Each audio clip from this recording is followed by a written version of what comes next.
హరిగారు, ద్వారాల గురించి మీరు లాస్ట్ వీడియోలో ఎక్స్‌ప్లెయిన్ చేశారు గదా! అసలు సింహద్వారం ఎందుకు పెట్టాలి అనేది మీ ఇష్టం అనేది గూడా వదిలేసారు ప్రేక్షకులకి.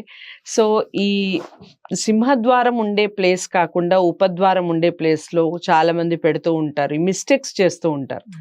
సో, మీరు చాలా మందిని మన ఈ తెలుగు రాష్ట్రాలే కాకుండా ఆల్మోస్ట్ వేరే స్టేట్స్‌కి కూడా వెళ్లి మీరు వాస్తు చెప్తూ ఉంటారు కాబట్టి, మీరు చూసినప్పుడు ఎలాంటి చేంజెస్ చేస్తారు? ఆ చేంజెస్ చేయటం వల్ల నిజంగా మార్పులనేవి వస్తాయా? ఇమ్మీడియేట్‌గా రిజల్ట్స్ కనిపిస్తాయా? మొత్తం కూలగొట్టి మళ్ళీ ద్వారాలు పెట్టుకోవడం అనేది అసలు కరెక్టేనా? మీరేం చెప్తారు దానికి సంబంధించి? అయితే కూలగొట్టడము అనేది మాక్సిమం నేను ముట్టుకోను. ఓకే. ఎందుకంటే చాలా మందికి అదొక అపోహ ఉంటుంది. హ్మ్. వాస్తు వాళ్ళొచ్చారు అంటే ఇక అది పగలగొట్టు, ఇది పగలగొట్టు ఇల్లు మొత్తం చిల్లం పల్లం చేస్తారని ఉంటుంది. హ్మ్.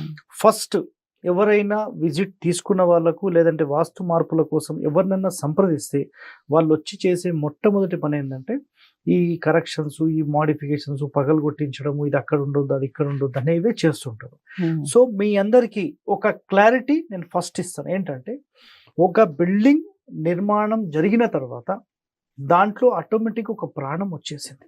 హ్మ్. ఆ ప్రాణానికి సంబంధించిన మార్పు ఎప్పటికీ చేంజ్ చేయలేం. హ్మ్. ఇది ఫస్ట్ కండిషన్. ఇది క్లియర్ కదా. ఒకవేళ నేనిచ్చే ప్లాన్ కాకుండా ఇప్పుడు నేనిచ్చే ప్లాన్ ఒక బిల్డింగ్ అయింది. హ్మ్. మీ సొంతంగా ఒక బిల్డింగ్ కట్టుకున్నారు. నేనిచ్చిన కొలతకు ఆ కొలతకు డిఫరెన్స్ ఉంది. ప్రపోర్షన్స్ వేరే ఉన్నాయి. నిష్పత్తులు వేరే ఉన్నాయి. దాని యొక్క గణితం వేరే ఉంది. అది ఏ ఆధారం ప్రకారం లేనిది. హ్మ్. సో ఇప్పుడు ఏమవుతుందంటే వీళ్ళకొచ్చే రిజల్ట్ వాళ్ళకొచ్చే రిజల్ట్ డిఫరెంట్‌గా ఉంటుంది. ఓకే. డిఫరెంట్‌గా ఉంటుంది. దీని లోపల మనం ఎవరైతే డ్వెల్లర్స్ అంటే హ్మ్. ఎవరైతే అందులో నివాసం ఉంటున్నారో వాళ్ళ జన్మ నక్షత్రాలకు మ్యాచ్ అయిన ఒక కొలత ఇచ్చాం మనం. ఓకే. ఇది వీళ్ళందరినీ ప్రశాంతంగా ఉండేలా చేస్తుంది. సో పక్కిల్లు ఉంది. హ్మ్. ఈ పక్కిల్లు వీళ్ళని చూస్తూ వాళ్ళు కట్టుకున్నారు. హ్మ్. కొలతలు ఎక్కడ లేవు. సో వీళ్ళ డోర్స్ వేరే, వాళ్ళ డోర్ పొజిషన్స్ వేరే. హ్మ్. ఇప్పుడు డోర్ పొజిషన్ ఎంతలో పెట్టాలనేది కూడా మేము పాయింట్ ఇచ్చేస్తాం. హ్మ్. మేము చాలా మందికి ఏంటంటే ప్లాన్ చేసిన తర్వాత ఆటోకాడ్ ఫైల్ ఇచ్చేస్తాం. ఓకే. అంటే మా ఇంజనీరింగ్ ఫైల్ ఉంటుంది. ఆ ఫైల్ ఇచ్చేస్తాం. ఇచ్చిన తర్వాత ఆ డోర్ పొజిషన్ ఎక్కడి నుంచి ఎంత డిస్టెన్స్ అన్నీ కూడా అందులో ఉంటాయి. హ్మ్. దాని ప్రకారం ప్రాపర్ అలైన్మెంట్ లో వాళ్ళు వెళ్తారు. ఓకే. ఇప్పుడు కట్టని వాళ్ళు ఉంటారు. హ్మ్. హ్మ్. అలా కట్టని వాళ్ళ ఇంటికి ఒకవేళ ఇనిషియల్ స్టేజ్ అంటే హ్మ్. పిల్లర్లు వేసాం సార్, లేదంటే అసలు మొదలే పెట్టలేదంటే మొత్తం ప్లాన్ తీసుకోమంటాం. హ్మ్. చాలా మంది ప్లాన్ తీసుకోవడానికి అవాయిడ్ చేసేస్తారు. ఇది వీళ్ళందరూ కూడా ఎప్పుడు దారికి వస్తారంటే ఇల్లు కట్టి ఓ 2 సంవత్సరాల తర్వాత ప్రాబ్లమ్స్ వచ్చి సార్ ఇప్పుడు మేము చేసుకోవడానికి సిద్ధము. బాబు అప్పుడైతే నీకు 20-30 వేలలో అయిపోయేది ప్లాన్ మొత్తము. కానీ నీకు ఇప్పుడు చేయాలంటే అది పాసిబిలిటీ లేదు కదా. లేదు సార్ మాకైతే బాలేదు. అప్పు సపోజ్ చేసి ఒక 10 లక్షలైనా ఖర్చు పెట్టి మొత్తం రిపేర్ చేసుకుంటాం సార్. మీరు వచ్చి వాస్తు చెప్పండి. మంచిగా ఉన్నప్పుడు మనం చేస్తే పర్ఫెక్ట్ అయిపోయింది. 30,000 40,000లో క్లోజ్ అయిపోతుంది. మొత్తం ప్లానింగ్ అయిపోతుంది. అది వదిలేసేసి ఇప్పుడు 5 లక్షలు 10 లక్షలు పెట్టి మళ్ళీ మోడిఫికేషన్ చేయడానికి సిద్ధమవుతారు. సో ఇది రోజు చూసేది. ఓకే. నాకు ఇంకొక డౌట్ వస్తుంది హరిగారు. ఆల్రెడీ చాలా మంది కట్టిన ఇల్లునే కొంటూ ఉంటారు. లేదా కట్టిన ఫ్లాట్స్ కొంటూ ఉంటారు. ఈ ఫ్లాట్స్ కొన్నప్పుడు చాలా మందికి ప్రాబ్లమ్స్ రాకుండా హ్యాపీగా ఉండేవాళ్ళు ఉంటారు. ఇప్పుడు మీరన్నట్టు అన్ని నక్షత్రాలు అన్నీ చూసి ఇల్లు కట్టాలి అని చెప్తున్నారు. మనం కట్టించుకోవాలి అంటే. అంటే కట్టిన ఇల్లు అనేది అసలు ఇంకెవరు కొనకూడదా? పాయింట్ చెప్పాలి. హ్మ్. ఇప్పుడు మీ ప్రశ్న ఏంటంటే క్లారిటీ అక్కడ లేదు. నేను చెప్తాను. మీ ప్రశ్న ఏంటంటే హ్మ్. రెడీమేడ్‌గా ఒక ఇల్లు ఒరిజినల్ వాస్తు ప్రకారం కట్టారు. హ్మ్. మరి అక్కడ జనరల్ మిగతా వాళ్ళు పోకూడదా అనేది మీ ప్రశ్న. అవును. అంటే ఇప్పుడు ఈ ఇంటికి సంబంధించిన జన్మ నక్షత్రాలు ఆ ఇంట్లో ఉండవు కదా!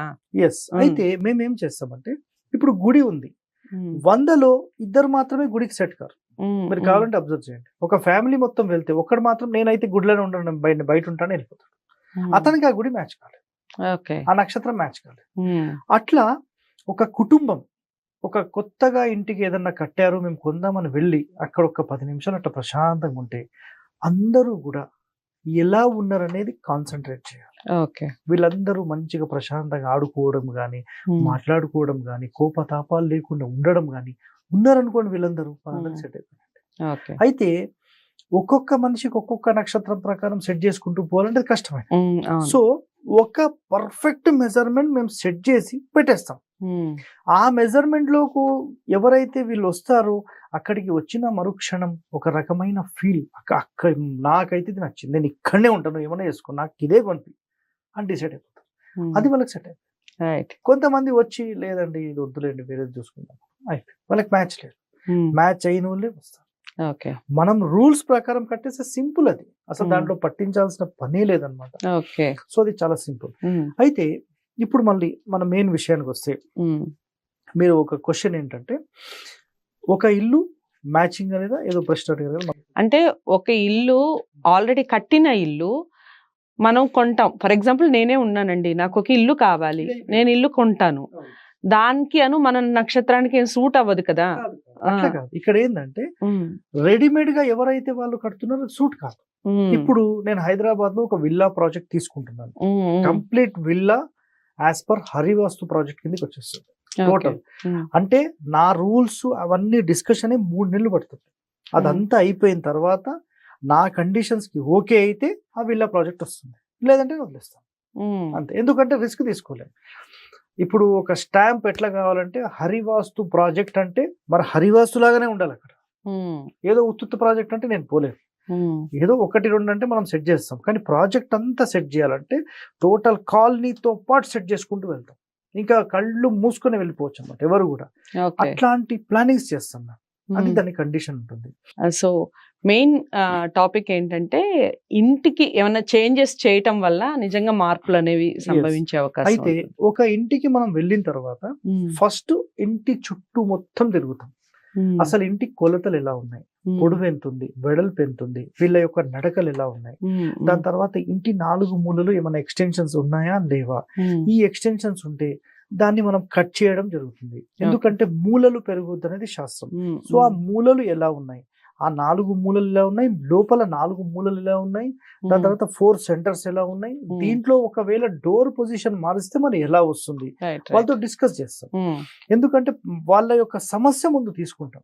సార్ మాకు ఈ సమస్య ఉంది, ఈ సమస్యకు సంబంధించిన కారణాలు ఇక్కడ ఉన్నాయా లేవా, లేవండి. మీరు ఇక్కడికి వచ్చిన తర్వాత ఉన్నాయా, ఇంతకు ముందు నుంచి ఉన్నాయా, మళ్ళీ ఆ ప్రశ్న వేస్తాం. లేదు సార్ మాకు ఇంతకు ముందు నుంచి ఉన్నాయి, మళ్ళీ ఇంటికి ఏం సంబంధం ఉండదు, అది ఎప్పటి నుంచో ఉంది. సొల్యూషన్ కావాలనుకోండి, ఇందులోపల కొన్ని మార్పులు చేయడం వల్ల కూడా సొల్యూషన్ వస్తుంది. కానీ ఏ ఇంటికంటే ఆ ఇంటికి పోతే ప్రతిదీ పగలు కొట్టుకుంటూ తిరగలేం, అదైతే క్లియర్. డోర్ పొజిషన్ మార్చడం వల్ల అయితే 100% రిజల్ట్ ఉంటుంది, సవ్వాలే లేదు దీంట్లో, ఖచ్చితమైన నియమం. మనకు ధోన్ ఈ మన ఇక్కడ కర్నూలు దాటిన తర్వాత ఒక ఊరుంది, చాలా ఎక్సలెంట్ బిల్డింగ్ కట్టారు, అందులో డోర్ పొజిషన్ రాంగ్ పెట్టేస్తారు, ఫెయిల్ అయిపోయింది. దాన్ని నడకలు ఆగ్నేయపు నడక వాళ్ళు చేస్తే ఈశాన్యపు నడకకు సెట్ చేసి పెట్టిన 1 month లో ఒక పెద్ద ప్రాజెక్ట్, ఆల్మోస్ట్ ఒక 30 కోట్ల ప్రాజెక్ట్ అప్రూవ్ అయిపోయింది 1 month లో. మళ్ళీ పిలిపించి మళ్ళీ సెకండరీ కరెక్షన్స్ అన్ని తీసుకున్నాం. సో అట్లా పొజిషన్స్ మార్చడం వల్ల ఖచ్చితంగా రిజల్ట్ వస్తుంది. ఎవరైతే మేము ఈశాన్య ద్వారం మార్చలేమంటారో ఆ డోర్ కి అపోజిట్ ఎండ్ వరకు క్లియరెన్స్ అయితే ఉండాలి.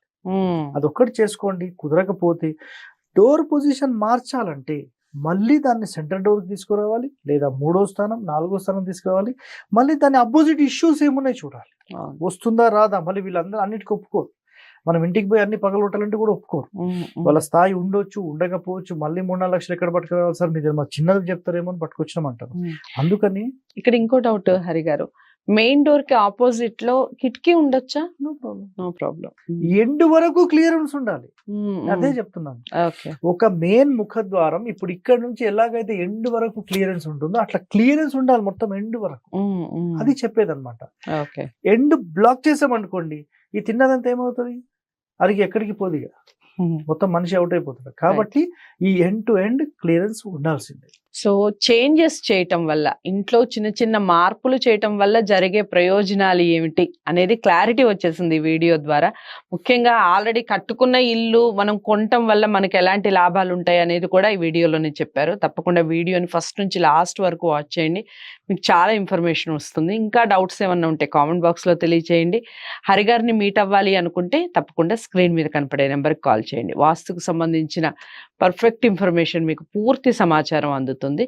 మరో మంచి వీడియోతో మళ్ళీ కలుస్తాను. తప్పకుండా వీడియోని లైక్ చేసి షేర్ చేయండి. ఛానల్ని సబ్స్క్రైబ్ చేసుకోండి. నమస్తే.